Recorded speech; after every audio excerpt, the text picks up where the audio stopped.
of excellence when expanding his interest in real estate, sports, and entertainment.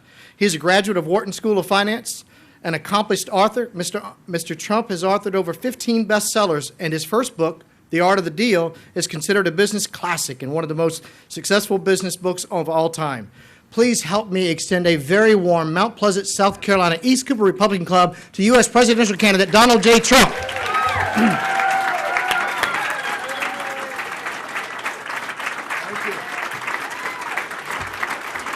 Thank you, everybody. Wow, how are you? Thank you very much. Great honor. Please sit down. We'll have a little fun. It's going to be an interesting 4 or 5 days, right? We love South Carolina, though. I know so many people here, and great people, great people. So a big decision is going to be made over the next little while, and we've been doing very well. We did so well up in New Hampshire. We were very proud of it. And you talk about great people. That's another group that was really spectacular. They went out and voted in record numbers, and I won in record numbers. And my whole theme is Make America Great Again. You know, we're going to make America great again. We're going to, in terms of you folks with your ports and everything else that we're talking about, we have to open up trade. We have to open it up really good. But, you know, China puts barriers on trade. A lot of people don't even know that. They have no clue.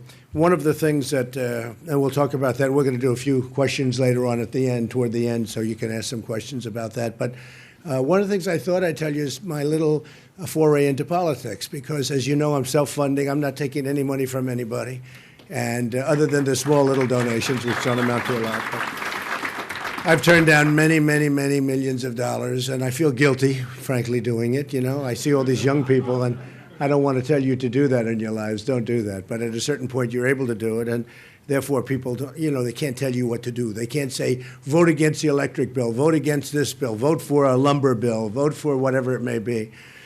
But when you look at guys like Ted Cruz, he's taken so much money from so many different people. I mean, he's totally controlled 100% by different industries, like Big League. Bush, the same thing. Rubio, the same thing. That's where they get their money. And they will be totally controlled, and there's not a damn thing you're going to be able to do about it, and you'll never understand it. You'll never know it. But I understand it, I guess, better than anybody. Don't forget, I've been on the other side for most of my life. And on June 16th, I announced I was going to run for president, so I became non-establishment very quickly, believe me, very quickly. But I thought I'd tell you a few things, because I've been in a business where, it's pretty sharp. You meet sharp people. I don't mean sharp like sharp, although they're that also. But you meet people that really go to the edge. But I've never met people like politicians. They are the most dishonest people I've ever met. And no, really. I mean, really. And I think, Jeb is just Jeb. But this guy, Ted Cruz, is the most dishonest guy I think I've ever met in politics. He will say, like, for instance, many of you have heard my speeches. You see them on television. My whole thing is, we will repeal and replace Obamacare. So he comes out today and says, Donald Trump loves Obamacare. Now, what am I going to do about it? I'm going to say, we got 4 days left. So he says, Donald Trump. He took an ad. Somebody just said he's putting up an ad that I'm pro-choice. No, I'm not. I'm pro-life. But he took an ad. Donald Trump is pro. Well, but so now you say, now how do you, because Fox just reported, well, Cruz said he's pro this and he's pro that, and everything's the opposite. Now, nobody's stronger in the Second Amendment. You've heard me talking about California. You've heard me talking about how if Paris, where they have the strongest gun laws in the world, if they had guns on the other side with the bullets flowing the other way. Most of you have heard a lot of the things I say. I say it constantly. I am the strongest person for the Second Amendment, the strongest of the group, okay? But Cruz just said, I think he's an unstable person. I really do. He just said, Donald Trump does not like the Second Amendment. I said, the Second Amendment is my whole thing. And I have more support from the police. Even now, today, I get greeted by the police, and they really love Trump because I'm the strongest for the police. And, so the Second Amendment to me is very important. So this guy comes out and says, I don't like the Second Amendment. He says, pro-choice. So you really have to understand, we have to get the word out, because what they do is they lie, and then they apologize, like he did to Carson. What he did to Ben Carson in Iowa was a disgrace. Affected me, too, because he got those votes. If I would have gotten those votes, I could have won. probably would have won. But he did a couple of things. He did voter violation forms. Did you see that? Voter violation. And it looks like it's coming from the Internal Revenue Service. Such an official. And it said, you're in violation, blah, blah, blah. Essentially, if you vote for Cruz, you'll be okay. And I said, man, that's a fraud. And nobody even mentioned that. What he did to Ben Carson was despicable. He said he was out of the race. He was quitting. Vote for, they took, because this caucus system is not the greatest, in my opinion, in all fairness. Caucus system is, I don't think it's great. But what they do is they take them, they say, Ben Carson is out of the race. Please come with us. You can vote for Ted Cruz. They have people bringing him over there. Because, in caucus, you sit around for a while, you talk. And thousands of people were convinced. In fact, they said on Bill O'Reilly that if 3 or 4 people from each precinct would have been convinced to go that way, then Trump, would have won the election. I would have won in Iowa. Not that I came in second. I got almost the same number of delegates. Not a big thing. But it's a defraud. But I have to tell you, of all the politicians I've met, even Rubio, who has his own issues, but even Rubio, the other night in the debate, he said the guy's a liar. I've never heard a politician call another politician directly a liar. Now, I'm sure it happens. But Rubio is sort of, he's a calm sort of a guy, especially when he's under pressure. Then he gets real calm. But he actually called, he understood that, this guy right there. But he actually called Ted Cruz a liar. He is a liar.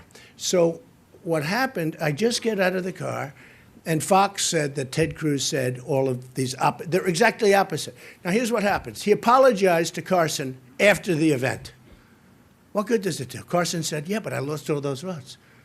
And he apologized to him after the event. Should have apologized to me also, because, frankly, it would have won, but it doesn't matter. But he apologized. He said, I'd like to apologize to you, Ben. The election's over. Now, what they should do, if Iowa had any guts, the people from the Republican Party, which they don't, they should disqualify him from winning Iowa. I really mean it. Because what he did was a fraud. So they should disqualify him from winning Iowa. So I just wanted to tell you I'm pro-life. I just wanted to tell you I'm the strongest person on the stage for the Second Amendment. Other things I guess he's going to say, just take whatever I say and just sort of go in reverse because, so his whole deal is he will lie, and by the way, these are lies. He will lie, and after the lie takes place and after the election's over, he'll apologize. Oh, thanks. Oh, that's so nice. Maybe he'll write a letter because I don't think you have the guts to apologize to my face.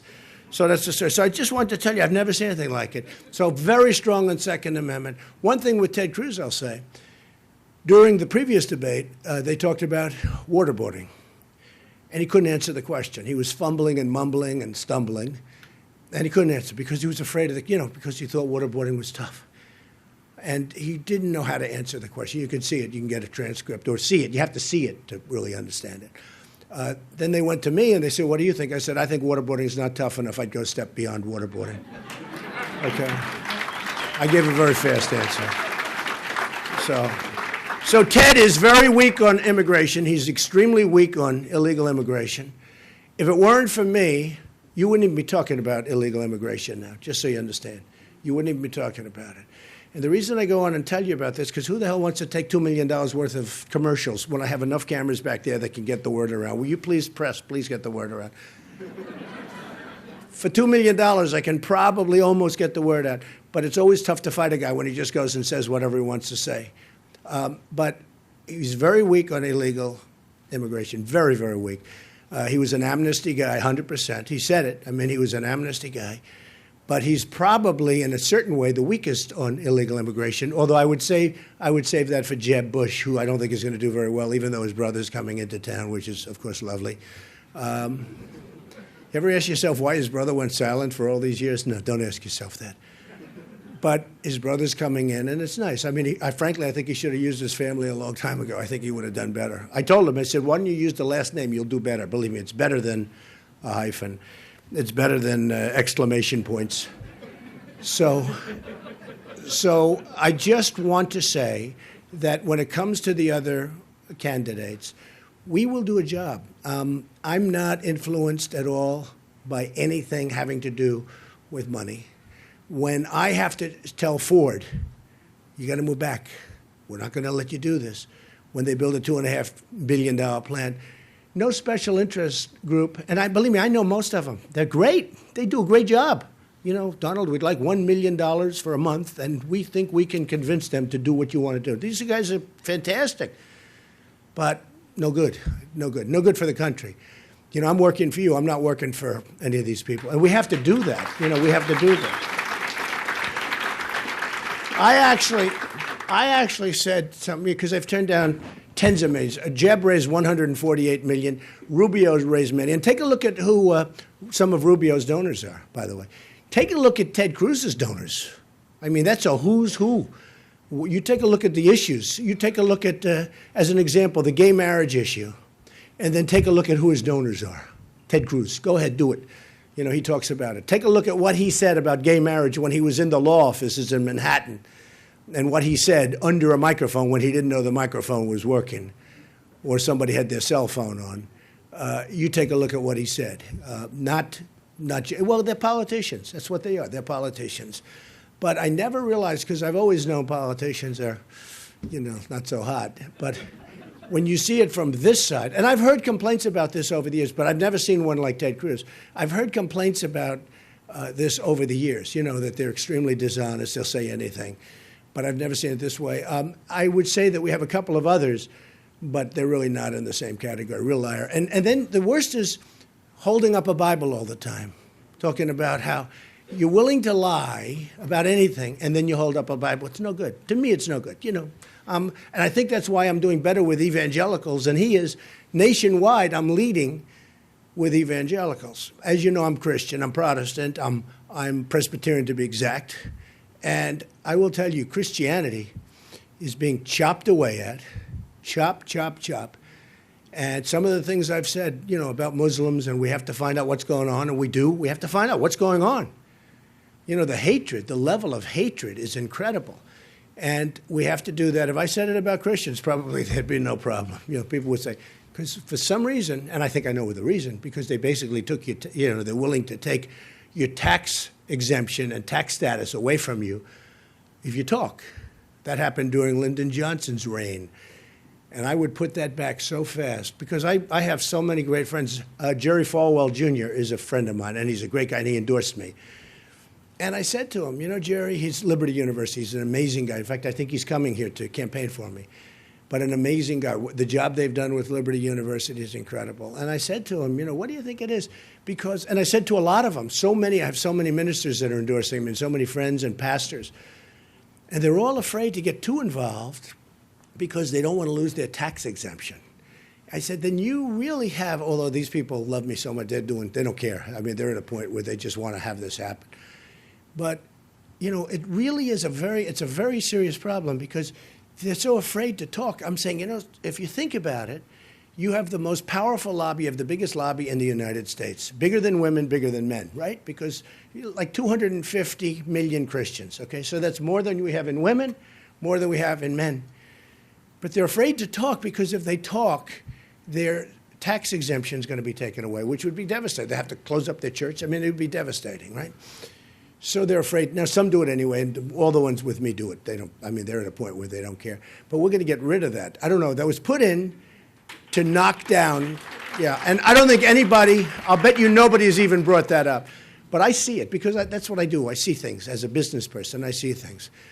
And I see that the power, and I said to a number of them, I said to Franklin Graham, who's a great guy, by the way, I said to Jerry, I said to many of them, I said, you know, you have the most people, but you have the least effective lobby. And that's when I started finding out what's going on, because these are very strong people. These are great speakers. These are great inspirational people, and they're afraid to get involved politically. I said, so that would mean that if you're Christian, you're a pastor, you have less power than anybody that you see right off the street. That's pretty bad, because, you know, you have to protect your religion, because you look at whether it's Muslims or other religions, I mean, they're being protected, very protected. I mean, what they're doing is forget it. So I think it's very important from the Christian standpoint that we knock out that tax-exempt horror show that has taken a lot of their power away. And we have to give the power back to Christianity. That's a good thing, not a bad thing. And we are going to do that. That's going to be one of the things. We're going to say two things. We're going to say Merry Christmas at Christmas, and it's going to be up, because you can't say it anymore. You can't say it. And the other thing, we're going to work on getting rid of that, and I think we're going to be able to do that easily. I mean, with the power, I mean, I'll get, that one's one I get, that's so easy to get. Think of it. I go to the other politicians in Congress, I say, folks, we got 250 million people, they're all voting against if you don't do it. We'll get that done. But I think it's very important. So with the Cruz thing, I just wanted to tell you, he's a really bad liar, and it's something I hope you are going to watch out for. And I hope I can get the word out in the press, because if you do, I save about $2 million in advertisements, okay? I don't want to do a follow. Actually, his ad, I don't want to do follow-up ads for $2 million. Actually, his ad, don't forget, I'm putting up my own money, right? So when they put up money, it's not their money, they don't care. They don't care. They have, funds like 150 million, 143 million. Hillary Clinton has like 100 and some odd million. They just put up money like it's water. With me, it doesn't matter, except I'm still psychologically, I like to watch my costs. Does that make sense, right? Yeah, it's sort of important to me. That's, the sign of a businessman. And I'll give you an example of something that I found recently that is amazing. And also relating to candidates, the drug companies. A friend of mine, a doctor, he's a member of one of my big projects and clubs, comes in, sees me, he goes, Donald, the United States government doesn't negotiate the cost of drugs. I said, what are you talking about? He said, they don't negotiate. They pay the same as almost as if you buy it right off the pharmacy counter. These are prescription drugs and other drugs that make you better. Okay, these are drugs that make you better as opposed to drugs like Mexico sends in all the time, right?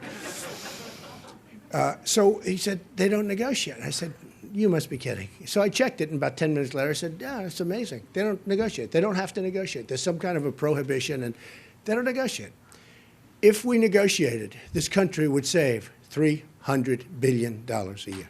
Think of it. Now, think of it. Now, when Cruz and when all these guys are supported by the drug industry, there's no way you're ever going to, if they get in, there's zero chance they're going to change it.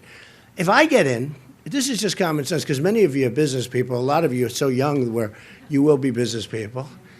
Good ones, I think. That's why they're here. They have the natural gene. I can see that. But think of it. So you go and you try and negotiate, and Woody Johnson of Johnson & Johnson, who, by the way, happens to be the chairman of Jeb Bush's campaign, his fundraising, well, you're going to say, Woody, we're going to put the drugs out to bid? Not going to happen. And I don't even blame Jeb for that. I mean, it just doesn't happen. Psychologically, you can't do that. With me, doesn't matter. With me, I'm going to do the right thing. There are so many things like that. I'll tell you, we have that in the military, too. In the military, we buy equipment that we don't want because some of the suppliers are politically astute and connected, and some that make better equipment aren't. And I see it all the time where generals have accepted an order of planes, but they really wanted another one. It's not going to happen anymore. The other one's better, and it's less expensive. A couple of minor details, like it's better and it's less expensive. Other than that, it's wonderful. But I see it. I've been seeing that for years, where they buy equipment that they really don't want. It's politics. And I said to my friend, the doctor, he said, how is that possible? I said, that's easy. All these guys, all these people that I'm running against, every one of them has big funds, everyone. And all of the funds. And you saw it the other night during the debate. I did well in the debate. A lot of people said I won that debate. But when I walked in, it was like my wife was clapping, my kids were clapping. But the whole room was made up of special interests and donors, which is a disgrace from the RNC. The RNC better get its act together. Because, I signed a pledge, but the pledge isn't being honored by them. I signed a pledge. The pledge isn't being honored by the RNC. Because those tickets were all special interest people. And I know them. I'm looking in the audience. Some of them are friends of mine, and yet they're booing me because they're having fun. The guy's booing me, and he's laughing, and he's waving, and he's going, boo, boo, and he's waving at me. I'm saying, this is crazy. But I know many of those people, lobbyists and special interests. And take a look. I mean, that was a wealthy room. Now, it started with young kids, in the college case, the one previous, because it was the same thing, although the last one was even worse. But what happened is some of the college kids sold their tickets to the special interests for good money. They made a couple of bucks. I don't blame them. But the RNC does a terrible job, a terrible job. And just remember what I said. Remember in this room. I signed a pledge, but it's a double-edged pledge. And as far as I'm concerned, they're in default of their pledge when they do that. So I walk on, and people say, I think I made the best points, and I'd make a point, and I walked in, I gave 2 great judges. Oh, that was another thing Cruz just said. Donald Trump is going to appoint liberal judges. Liberal judges. I mean, in fact, Keith just said that. He said, it just came over Fox that Cruz said that Donald Trump will appoint liberal judges. Now we got 3-4 days to go. How do you fight that? It's a total lie. I am going to appoint. In fact, I had mentioned, as you probably saw, I mentioned a couple of names during the debate, and they were very conservative people, highly thought of, and I got actually very good marks for it. But I mentioned some names during the debate of very serious conservative people, judges, highly respected. And, you know, I would think of those 2, but I'd think of others. And I will be appointing. But, you know, what do you do when somebody says on television he's going to appoint liberal judges? Now, if I'm watching that, I'm going to say, oh, Trump's going to appoint liberal judges. I'm not going to vote for Trump. We got to be very smart. We got to be very careful. You got a very unstable guy in Cruz. He's nuts. And frankly, I don't want to get an apology on Sunday that, oh, I didn't know this. You know, I didn't know that he didn't know. So anyway, so you have to be very careful. Now, trade for you folks is so vital. China is ripping us off like nobody has ever seen. They are charging tax when we send. We have these politicians that are babies. They have no idea. Or, again, you know, China has lobbyists too. Everyone has lobbyists with us because we're like the big people with the dumb leadership with a lot of money. We're like the pot of cash. We rebuilt China. You ever go to China? The bridges they built, the incredible roadways they have, the trains they have that go 350 miles an hour. Our trains are still the old trains, chug, chug, chug, chug, breaking down all over the place. I mean, you ever see the Chinese trains? They have trains, you wouldn't believe it, in different parts of Asia. But we can't keep going on like this because our politicians are killing us. So on June 16th, I made a decision. I said, I'm going to run. I was with my wife. I said, let's go. Well, you know, we had that famous escalator ride down with Melania, and I said, come on. And I took a deep breath because it's not easy to do that. You know, it takes guts to run for president. Let me tell you. I've always heard that if you're a very successful person, it takes a lot of guts. I mean, it's something you just don't do. I've always heard you just don't do it. And I can see it because these politicians are such liars. I mean, they just say whatever they want to say. I can see it. Now I see it, really see it. You know, it's funny, in New Hampshire, they left it alone a little bit because they figured, well, maybe this can't be happening because nothing like this has ever happened. Tell you what, we have a movement going on. In Tampa the other day, we had 15,000 people. We had to send away 5. We had 20,000 people. And the place was incredible. Same thing everywhere we've gone. No matter where we go, Dallas, we have packed houses, and I mean stadiums. This is just a group of local, wonderful businessmen, Republicans, but with a wonderful leader. Where's our leader? Here, look at that guy, handsome guy. You do have a good leader. But we've got a movement going on here that's special, and we want to get there. And I tell you what, South Carolina is going to be so important because if we win South Carolina, we're going to run the table. I said last week, I said if we win New Hampshire, we're then going to go to South Carolina, and I think we're going to win because we're, you know, pretty high up in the polls, but you never trust them. And you don't know what's going to happen because there's such shenanigans with these politicians. But if we win South Carolina, we're going to run the table, and we're going to make America great again. We're going to make great deals now. We're going to make deals where China right now is making they have a trade deficit, $500 billion a year. Think of it, 500 billion, it's 505 to be exact. That's our deficit with China. What kind of a thing is this? You can't have a country like that. Then we have the border. And by the way, Japan is smaller numbers, but you know, the same thing. Just unlimited money. You almost say, how did we do this for so many years? You know, how do we keep losing on every deal? Vietnam is a new one. Mexico's a disaster. Mexico is the new China. Will be smaller, but it's the new China. They're taking so many businesses. Carrier just announced they're moving to Mexico. You saw that. 1,400 people. And it was sad. Somebody was taking probably a phone video, one of the employees, and everybody was crying and upset. They announced, sorry, we're moving. They're going to move some air conditioners. They're going to make them in Mexico and sell them here. What do we get out of it? So I said, because I'm a businessman, I have a natural business. Somebody said, oh, that's bad for free trade. Well, let me tell you something. What I would do, very simple. You're going to do that? That's fine. Go to Mexico, enjoy yourself. But when you sell your product, you're going to pay a tax coming across the border. You're not going to, because that's it. That's it. Now, some stupid people, like some of the people we're running against, will say, oh, he's not a free trader. I'm a free trader. It's got to be fair. It's got to be fair. I do believe in free trade. But with China, it's the same thing. I mean, they sell their stuff, no tax, nobody even talks about it. I have friends that manufacture stuff. They can't get anything into China. It's impossible. They say, when we do, we have to pay a massive tax. I had a guy from China bought an airplane. He couldn't get it back in because the tax was so great, made here. Couldn't get the airplane back in because the tax was so high to get it back in that he had to sell it in the United States. He lost a fortune. China is killing us. Japan is killing us.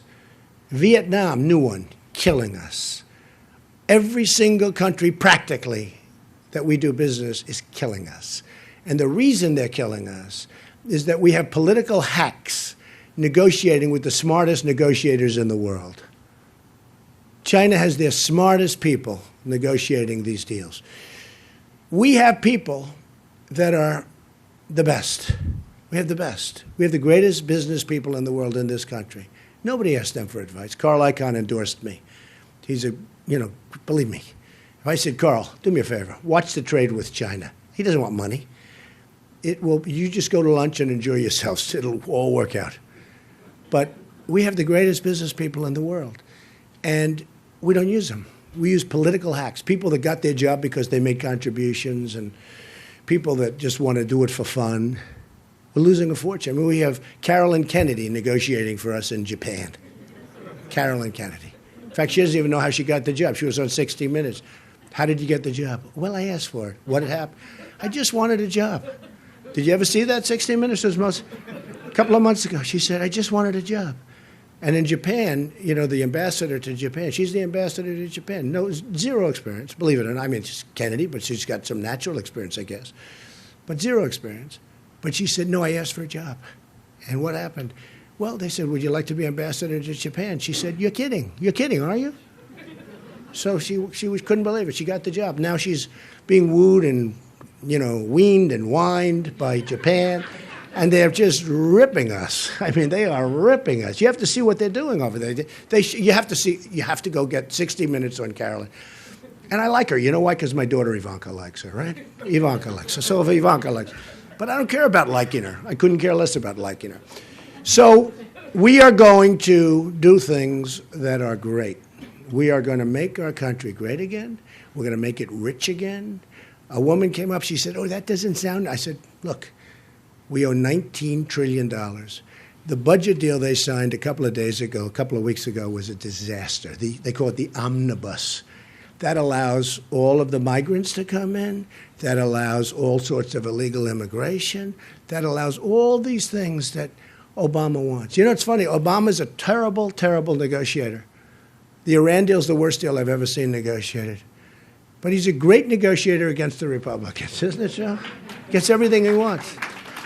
So with that, I will just tell you, we'll take some questions, and it's a real honor being here. It's a fantastic group of people, okay? Thank you.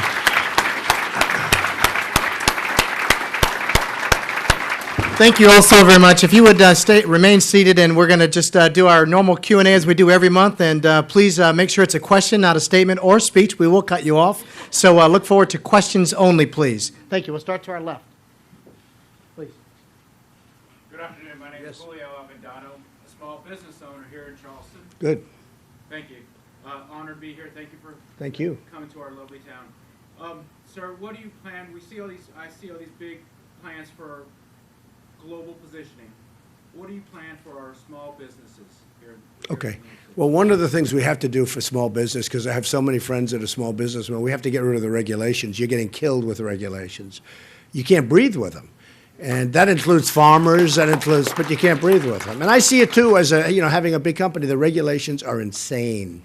and we're going to get rid of regulations. We're going to open up the banking system. You know, we don't have a banking system because the regulators, you know, all these guys that are making $40 million a year running banks, they're not really running the banks. The people running the banks are the regulators. You ever see, I always get a kick out of it, they pay, the head banker gets $50 million, and they're always settling for $9 billion, $8 billion, $7 billion. You know, when you're getting paid $50 billion and $50 million, right? You're supposed to not settle. You're supposed to win cases and not pay anything. And I say, why do you always settle? You know, one particular bank, every time. And, you know, when you settle, they sue you immediately after that because it's called a sitting duck. When you settle, right, Henry, you know about this stuff. He's a government guy. If they get guys that settle, you get them again, right? Again and again and again till they have no money left, and that's the end of it, right? But, you know, it's true. When you have these settlers, and you'll have a banker makes $30 million, $40 million, $50 million a year. Then they'll settle a case for $2.9 billion. In fact, I often wonder when I see all these settlements, where do they get all this money? But they settle a case for billions and billions of dollars. And you'd think when they get that kind of money, they would fight the case, not settle the case. I would fight it. Maybe I'm wrong. I mean, I don't know. But I would certainly fight the case. We're going to get rid of regulations, big league, and we're going to open up the banking. Because there's such fear in banking about making a bad loan that the only people they'll loan money to is like me. And okay, so here's the thing. If you have a lot of money, they'll give you all the money you want. If you don't have money, they won't give you any money. But the people that have all the money, I don't need loans. The people that have all the money, those are not the people that are going to really create the jobs right now. You know, they're not. You have great people out there that have great ideas, great companies, great everything, going to be good. And there's always risk. But they can't get money, and they would be job producers. So Dodd-Frank, we have to get rid of. We have to get rid of it. And honestly, we have to get rid of the regulators. The regulators are running the banks. The bankers can run the banks. Yes, sir. Mr. Trump, please tell us some of your other health care solutions in the free market. The health care? Free market health Yeah. care. So what happens with health care is, just so you understand, and we'll make it very strong, because, again, another commercial going up that Trump, every single week and every day that I make a speech, I say, we will repeal and replace Obamacare. Okay, so it's going to be gone. Now, we will go with a system of health care savings accounts, which are good, which I think everybody in this room would like. But one of the really important things is we have to get rid of the artificial lines around each state, because you don't have bidding. Now, the reason you don't is because, again, the same thing. You have the insurance companies taking care of all the guys that are on the dais with me, and on the other side, too, the Democrats, okay, just as much. So what happens is they take care of them, and they would much rather have New York State, or, as an example, any place. They'll rather have 100% of a state than have the right to compete all over the nation. They're very satisfied having a monopoly, okay? That's the problem. So we have to get rid of that. They can't get rid of it because the politicians are all taken care of by the insurance companies, all right? We're going to get rid of it. Everybody thought last time they were going to get rid of, it's called the lines around the state. So that if I'm in South Carolina and I want to bid, I've got very little competition because people from North Carolina, people from other places can't come in and bid. So what it means is your costs are very high. What it also means is the insurance companies make a lot of money. They're making a lot of money.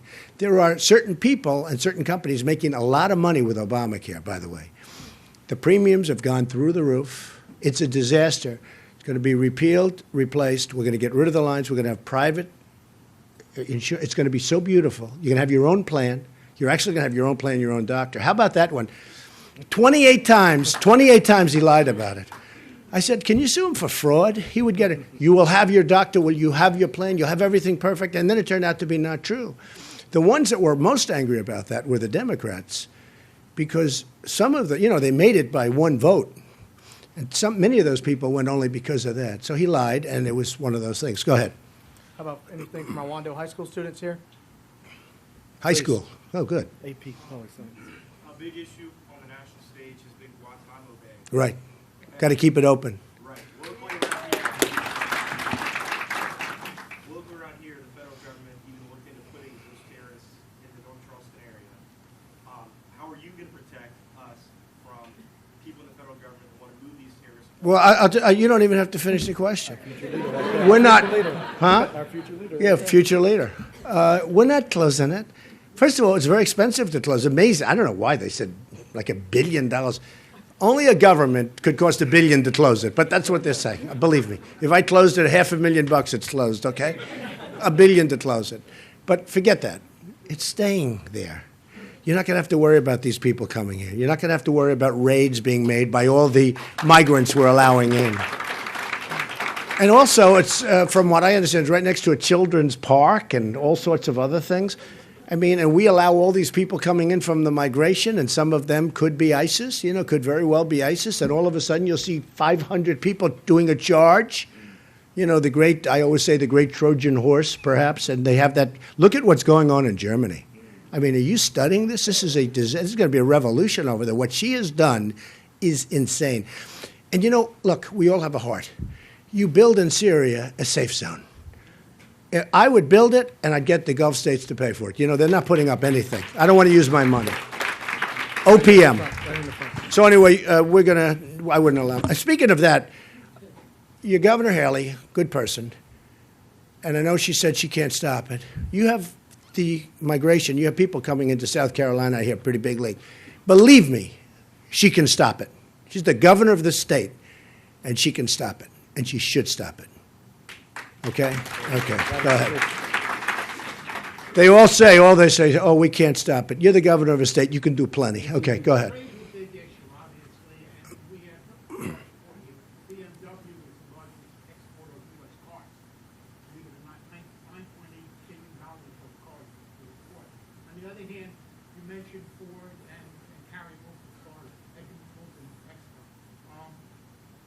They don't have to see the nice thing they can just drive the cars right over the border. Nobody's even going to check them. In fact, they'll use the illegals to drive them. They'll save some money.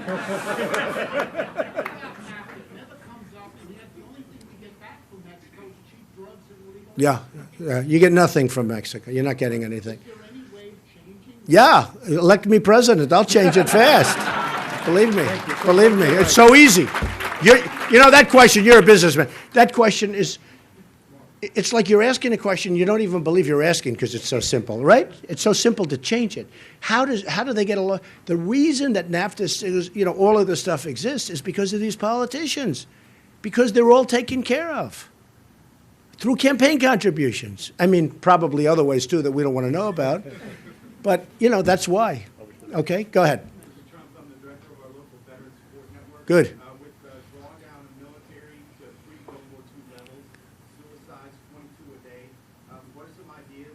And also with the $6 million that you raised in New Hampshire, right? Do you think that there might be some use for that right now? Yeah, I'll give you some. I raised, I raised a lot of money.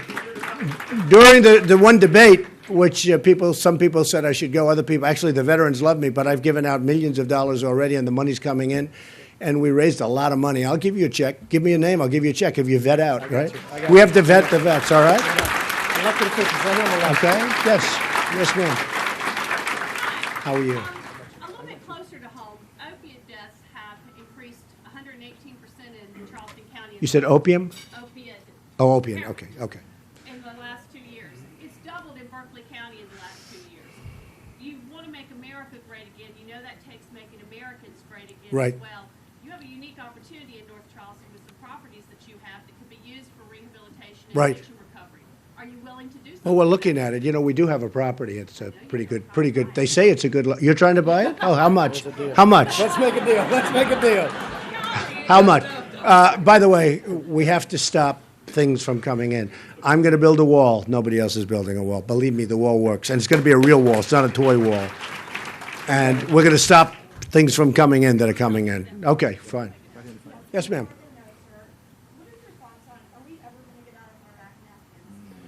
That's such a great question.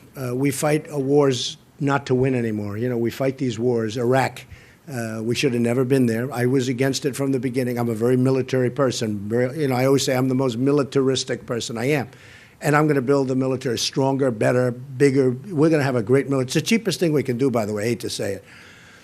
But we should have never been in Iraq. We've destabilized the Middle East. We now have a problem because we've started this wave and the way Obama got out was a disaster. We shouldn't have been in. He shouldn't have gotten out that way. Specific date, not leaving anybody. We are going to get out, but we have to knock the hell out of ISIS. We have to. We have no choice. Boom. Okay? With me, it's going to happen fast. Yes, sir. In my opinion, the single worst thing that's ever happened in this country next to Obama is the ACLU. What can be done to control them because they're just taking everybody away? Well, the ACLU, it's a disaster, I agree. I mean, they talk about people's rights, but what they do is I think they laugh behind, behind closed doors.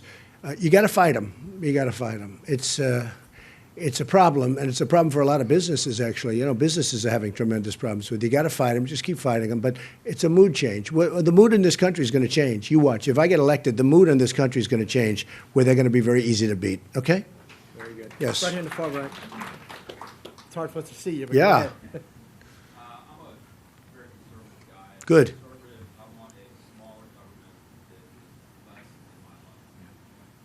It's true. In Iowa, you were extolling the virtues of ethanol, which represents a massive government intrusion into Yeah, very, very small. Yeah, very small. It's a small industry, but go ahead. how do you square your support for the ethanol subsidy with being conservative? Yeah. Well, I feel very important is with energy, we never want to be in a situation, ever, in my opinion, where we have OPEC dictating terms to us like they have almost from the time you were young and I was older than you, but still young, okay? You never want to be in that position again, and we shouldn't have to be in that position again. And I'm very much for energy. I watched it. I watched it when it was $150 a barrel. And we never want to be, I mean, our country has come to a halt. And remember this, we're in the Middle East now largely because of oil, even if we don't need it so much anymore. We got stuck in there because of oil. We never want to be there over the energy. It's a very small number you're talking about, but I understand what you're saying. But energy is so important. It's the blood. It's the blood. We never want to be subject to the rule by OPEC again or the equivalent of OPEC again, and we won't be. So I understand exactly what you're saying. Yes, yes, sir. Go ahead.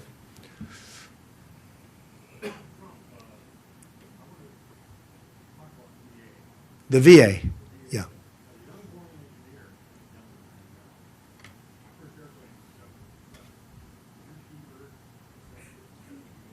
757. Boeing 757? Yeah, nice plane, right? Yeah, that's right.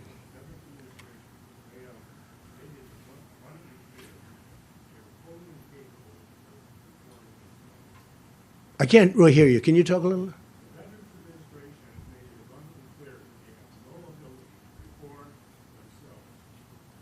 I agree with that. Well, I think they're stealing, but I agree with that.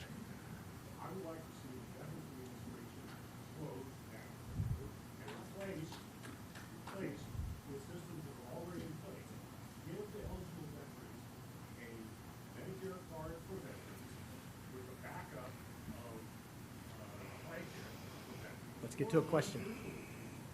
You saw my solution is very similar to that. Yeah. Yeah, we have a very big policy solution. Yeah.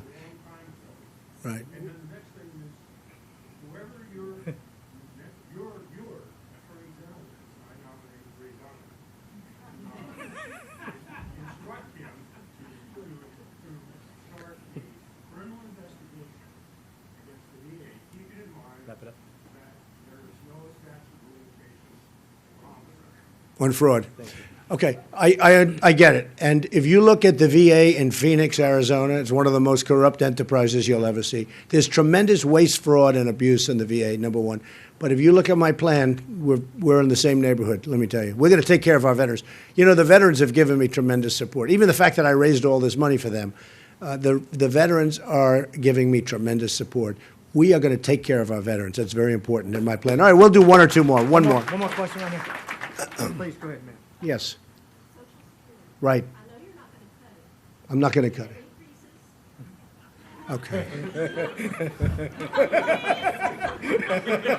First time that's ever been asked. They were all happy. You know, they're all happy that I'm the only one that's going to save it. Everyone else is going to cut it. That's a very interesting. Look, here's what we're going to do. Thank you. We're going to save our Social Security. We're not doing cutting. We're not doing age differences and all of the things that the other people are talking about doing. We're going to make our country great. We're going to bring our jobs back. We're going to have a vibrant economy again. We're going to be able to afford it. But we're not, you know, you've been paying into Social Security for a long time. And now all of a sudden they want to change it. Not going to happen, okay? It's not going to happen. The second part of your question I refuse to answer right now, okay? Because I don't want to be a Ted Cruz and lie. Standing in the Okay? back. But last we're going to question. save it, and you'll be very happy. Standing in the back. Last question. What? Keystone Pipeline. Oh, I love the Keystone Pipeline, but we got to make a better deal. See, here's the difference. It's funny, these guys, these stupid people, they talk about eminent domain. Oh, did you hear that Bush today? He got eminent domain. He's got private eminent domain in his family all over the place. He says, you've practiced private eminent domain. Two major articles came out like an hour ago that Bush had eminent domain, and oh, it's terrible. His stadium, it's not his, he's not smart enough to do a stadium deal, but somebody in their group. But you know what? It just came out that eminent domain, he took land away from a veteran who was in serious trouble, disability, et cetera, et cetera. And he's talking to me about private eminent. That's what I mean about the politicians. Let me tell you, the Keystone Pipeline will be approved, but we get nothing out of it. If we're going to use eminent domain, and if you look at the Keystone Pipeline, these same people that say Donald Trump and eminent, you see the commercials, Donald Trump, eminent domain, everybody that talks about me, they want the Keystone Pipeline approved. A big part of the prospectus on the Keystone Pipeline is what is eminent domain. Because if you don't use eminent domain, you won't build not only roads, tunnels, bridges, everything. You're not going to build a pipeline. Because the thing has to go from Canada to Texas, I mean, think of it. So you're not going to be able to build it. But here's the deal. So we're giving them the right to do this pipeline. And I like it because it's a lot of jobs and a lot of everything else, although it is taking Canadian, but it's still good. Okay, it goes back to the question about energy. But I want a piece of the deal for the country, okay? Give us a piece of the deal, like 25%. We're making it possible for this company to make a fortune, right? Now, only a business guy, I'm really good at business, believe me.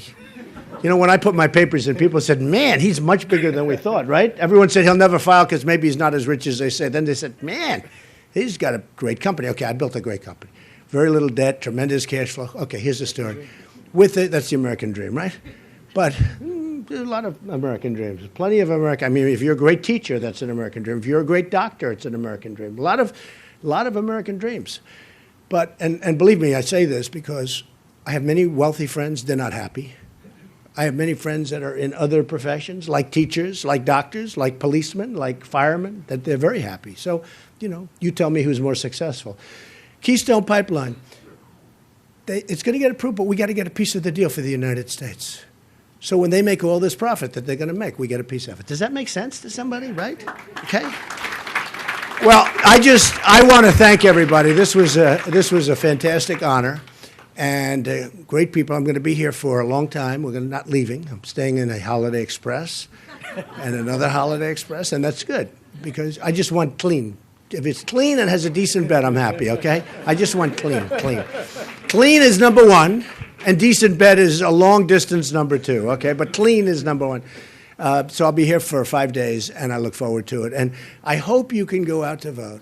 I hope you can tell all of your friends what dishonest people these politicians are, that they're liars. They're really liars, especially Ted Cruz. He's a absolute disgusting liar.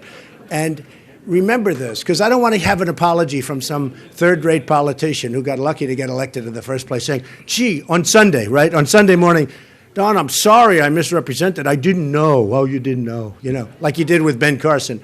So get out there, spread the word, spread the truth. We will make America great again, greater than ever before. I'm telling you that, okay? Thank you very much. Thank you, folks. Thank you. We'll look the line here on the way out. Yeah, I'll say hello. Right here. Got right here.